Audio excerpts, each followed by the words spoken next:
귀하신 가르침을 깊이 배워서 훌륭한 제자답게 살아가리라. 사도들은 우리들의 장한 선배들, 충성되이 주를 섬긴 그들 본받아 죽기까지 복음 전파 사명 다하여 충실한 후배답게 충성하리라.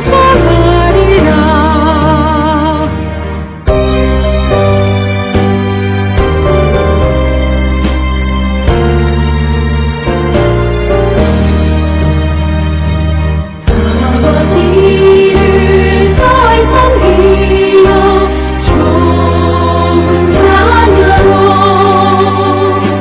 스승님께 잘 배워서 좋은 제자로 선배들을 본받아서 좋은 은혜로 우리의 귀하신 분 지켜나가자.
우리가 마음의 뿌림을 받아 악한 양심으로부터 벗어나고 몸은 맑은 물로 씻음을 받았으니 참마음과 온전한 믿음으로 하나님께 나아가자. 아멘. 전능하사 천지를 만드신 하나님 아버지를 내가 믿사오며 그 외아들 우리 주 예수 그리스도를 믿사오니 이는 성령으로 잉태하사 동정녀 마리아에게 나시고 본디오 빌라도에게 고난을 받으사 십자가에 못 박혀 죽으시고 장사한 지 사흘 만에 죽은 자 가운데서 다시 살아나시며 하늘에 오르사 전능하신 하나님 우편에 앉아 계시다가 저리로서 산자와 죽은 자를 심판하러 오시리라. 성령을 믿사오며 거룩한 공예와 성도가 서로 교통하는 것과 죄를 사하여 주시는 것과 몸이 다시 사는 것과 영원히 사는 것을 믿사옵나이다. 아멘.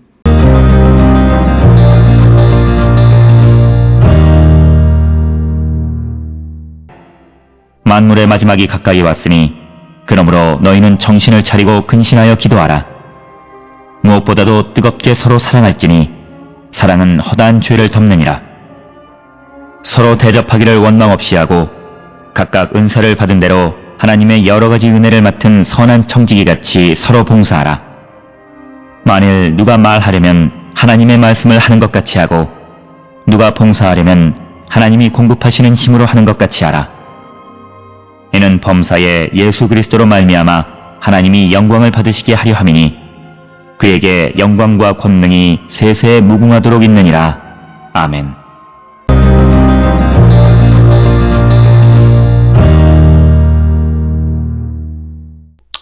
오늘 우리가 함께 읽은 베드로전서 4장 7절로부터 11절에 있는 말씀은 베드로가 그의 독자들에게 그리스도인들의 자기 정체성에 대한 이해와 그리고 종말론적인 그런 관점에서 믿음을 가지고 있는 자들이 어떠한 삶을 살아야 하는가라고 하는 것을 말하면서 무엇보다도 베드로는 용서하는 사랑은 이웃의 어떤 죄를 덮는다 이렇게 말함으로써 사랑으로 용서하는 삶을 살아야 한다라고 하는 것을 강조하는 그런 말씀이 되겠습니다.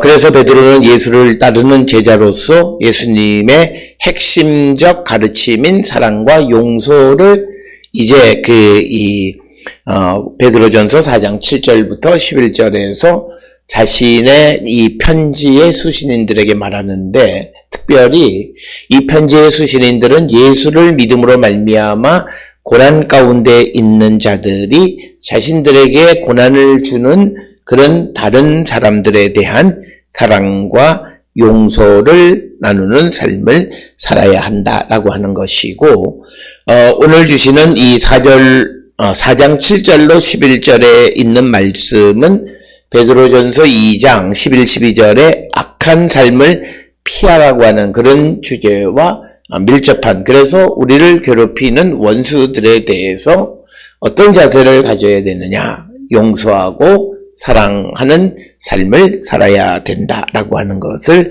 강조하는 말씀이 오늘 주시는 본문의 말씀이 되겠습니다. 오늘 주시는 본문의 7절에 만물의 마지막이 가까이 왔으니 그러므로 너희는 정신을 차리고 근신하여 기도하라 이렇게 말합니다. 그래서 이 만물의 그 마지막 때라고, 만물의 마지막이 가까웠다라고 하는 이 마지막 토텔로스라고 하는 것은 대부분의 사람들은 종말을 의미하는 것이고, 이것은 야고보서 5장 8절에서 너희도 길이 참고 마음을 굳건하게 하라. 주의 강림이 가까웠다. 그러니까 주님의 재림과 관계되어지는, 종말과 관계되어져서 이해하는 것이 오늘 만물의 마지막이 가까이 왔다라고 하는 그 마지막 텔로스라고 하는 것을 종말로 이해한다라고 하는 것입니다. 따라서 이 헬라어로 텔로스라고 하는 그 종말로 번역되어진 이 단어는 단순한 어떤 끝 이런 것이라기보다는 어떤 목적 결과를 달성한다라고 하는 그런 의미가 훨씬 더 강하게 작용하고 있다라고 하는 것입니다. 그렇기 때문에 이제 베드로의 입장에서 예수 그리스도의 부활로 인해서 예수 그리스도를 믿는 이들은 무엇보다도 하나님의 위대한 구원의 계획의 마지막 단계 가운데 살고 있다라고 하는 이런 인식 속에서 만물의 마지막이 가까이 왔다라고 하는 이런 표현을 사용하고 있다라고 하는 것이고, 이것은 결국은 베드로전서 1장 20절에 등장하는 말세와도 같은 개념으로 하나님의 구원의 계획의 마지막 단계를 의미하는 그런 말씀이 됩니다. 그러면서 이런 마지막 때를 살고 있는 신자들에게 베드로는 조심하여 기도하라고 권면합니다. 그래서 정신을 차리고 소프로네사테라고 하는 건 자기를 절제하라라고 하는 그런 의미가 강한 것이 정신을 차리고 또는 근신하라라고 하는 말씀이 되겠습니다. 따라서 베드로전서 1장 13절에서도 너희 마음에 허리를 동이고 근신하여라고 하는, 그래서 이 근신의 기본적인 의미는 자기 절제를 강조하고 있고, 그러면서 기도하라고 권면하는 것이 오늘 주시는 7절의 말씀. 그래서 오늘 주시는 이 7절에서 기도가 핵심이라기보다는 만물의 끝이 가까이 왔기 때문에 자신을 절제하고 침착하게 성도가 마땅히 행할 바를 행하며 살아가는 자가 되라라고 하는 것이 오늘 주시는 7절의 말씀이 되겠고, 이제 8절에 무엇보다도 뜨겁게 서로 사랑할지니 사랑은 허다한 죄를 덮는다 이렇게 이야기합니다. 그래서 베드로는 2장 22절에 있는 말씀으로 다시 한번 돌아가서 악을 행하지 말고 선을 행하는 삶을 살아가는 자들이 되어야 함을 강조하고 있고, 특별히 이것은 잠언 10장 12절이나 야고보서 5장 20절 등에 보게 되면 특별히 야고보서 5장 20절에 너희가 알 것은 죄인의 미혹된 길에서 돌아서게 하는 자가 그의 영혼을 사망에서 구원할 것이며 허다한 죄를 덮는다라고 하는 이런 표현이 사용되어지고 있다라고 하는 것입니다. 따라서 오늘 주시는 본문에서 이 사랑이 허다한 죄를 덮는다라고 하는 것. 그래서 베드로는 70인역으로 번역되어진 잠언 10장 12절의 말씀을 인용한 것이고, 죄를 덮는다라고 하는 덮다 칼로프테이라고 하는 이것의 의미가 무엇인가라고 하는 겁니다. 그래서 베드로 입장에서는 기독교 공동체를 무너뜨리지 않도록 악을 행하지 말고 서로 사랑하는 자가 되라라고 하는 것입니다. 이것은 다른 말로 기독교 공동체가 생존하기 위해서 공동체를 구성하는 사람들이 사랑할 수 있는 능력과 의도를 갖고 살아가는 자가 되어야 한다라고 하는 것을 강조하는 그런 말씀이 오늘 주시는 본문의 말씀이 되겠습니다. 그러면서 9절에 서로 대접하기를 원망 없이 하라라고 말합니다. 즉 불평 없이 서로 따뜻하게 대접하라라고 하는, 즉 후한 환대를 하라라고 하는 겁니다. 그런데 베드로의 입장에서 누구를 환대한다라고 하는 것은 사랑하지 않으면 불가능하다라고 하는 것이죠. 그래서 9절에서 서로 대접하기를 원망 없이 하라고 권면하고 있습니다. 그래서 불평 없이 서로 따뜻하게 대접하라고 하는 그런 말씀이 되겠습니다. 그래서 이 초대 기독교 공동체에 있어서 환대라고 하는 것은 다른 사람들을 돌보기 위한 어떤 행동을 의미하는 것입니다. 오늘 주시는 본문에 대접하다라고 하는 필로케노스라고 하는 것, 혹은 환대를 권면하는 베드로의 의도는 그리스도인들은 다른 그리스도인들이 밤 손님일지라도 자신의 집에 들여서 환영해야 한다라고 하는 것입니다. 왜냐하면 주후 1세기경 여관의 수가 턱없이 부족했을 뿐만 아니라 또 여관도 마을에서 멀리 떨어진 곳에 있기 때문에 이런 밤 손님에 대한 환대가 매우 필요했다라고 하는 것입니다. 그러나 오늘 주시는 본문의 말씀에 9절에 등장하는 서로 에이스 알렐루스라고 하는 이 표현을 통해서 어떤 주석가들은 이것은 어떤 지역 공동체 안에 있는 신자들 사이에서의 환대를 의미하는 것이다, 이렇게 설명합니다.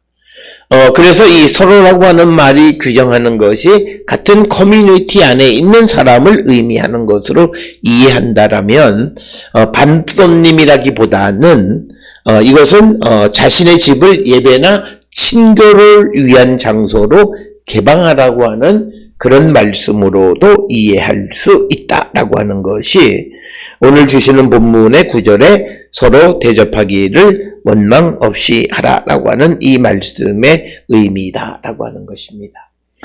우리가 흔히 대접하다라고 하는 필로케노스라고 하는 것을 손님을 대접하는 것, 이것은 바로 히브리서 13장 2절에 손님 대접하기를 잊지 말라라고 하는 그런 말씀으로 많이 이해를 하지만, 그러나 오늘 주시는 9절의 앞에 서로라고 하는 것은 같은 공동체 안에 있는 사람들 상호 간에 서로 대접하는, 환대하는, 그래서 이것은 밤손님이라고 하는 그런 포괄적 의미의 개념보다는 어떤 기독교 공동체가 어떤 친교나 예배를 위해서 자기 집을 내놓는 것을 우리가 원망 없이 행하는 자들이 되어야 함을 권면하는 말씀으로 이해하기도 합니다.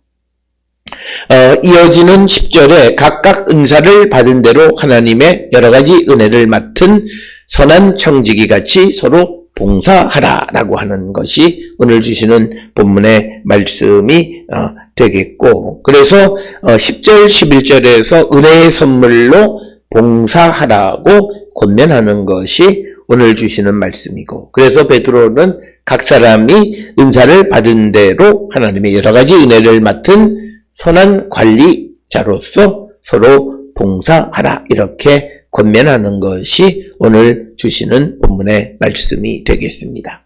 따라서 오늘 주시는 이 구절을 통해서 베드로는 하나님의 은혜가 많은 다양한 은사의 형태로 작용하고 있는 교회 공동체를 전제해서 그 말씀을 주시는 것이다. 이렇게 우리가 이해할 수 있습니다. 이어지는 11절에 만일 누가 말하려면 하나님의 말씀을 하는 것 같이 하고 누가 봉사하려면 하나님이 공급하시는 힘으로 하는 것 같이 하라.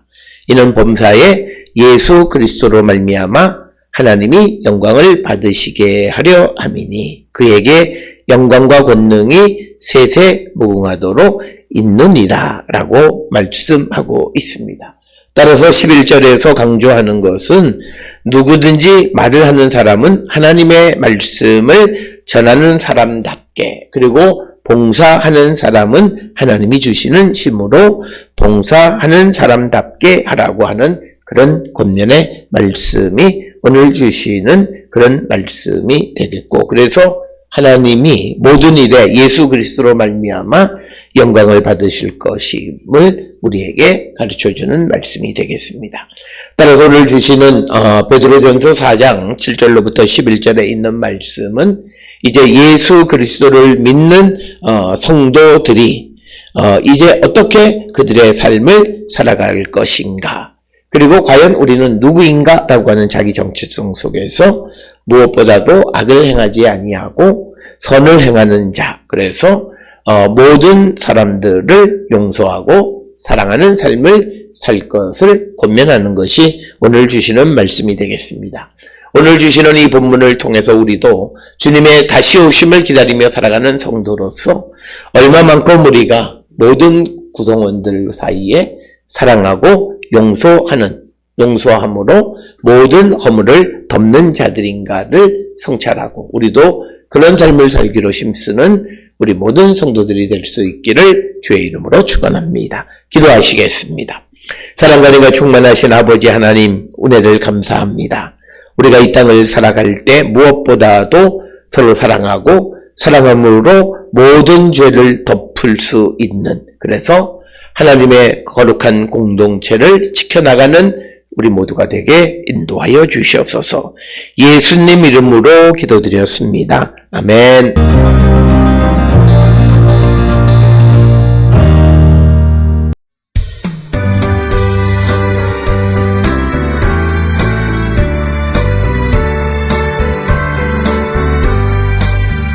주는 나를 기르시는 목자요, 나는 주님의 귀한 어린 양.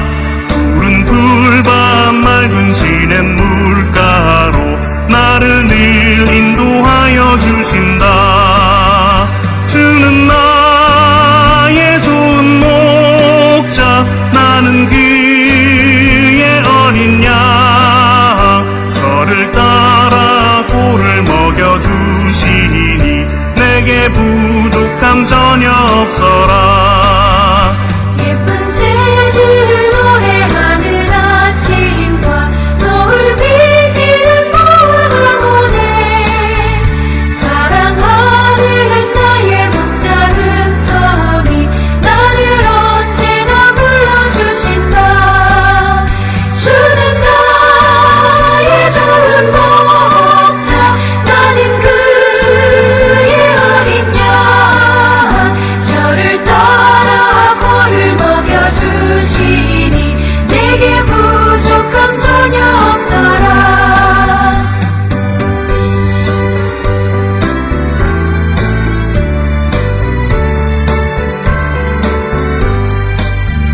못된 짐승 나를 맺지 못하고 거친 비바람 삼지 못하리.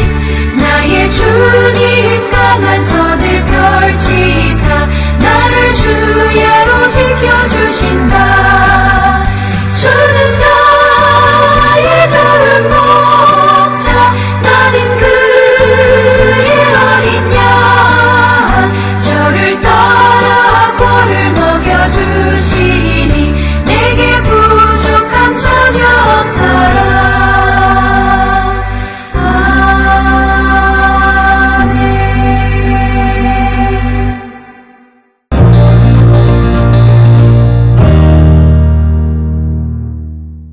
기도하시겠습니다.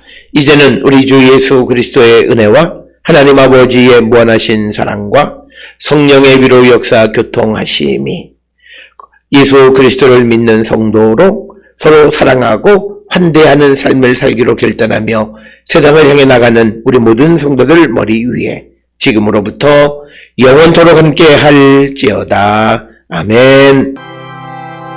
주여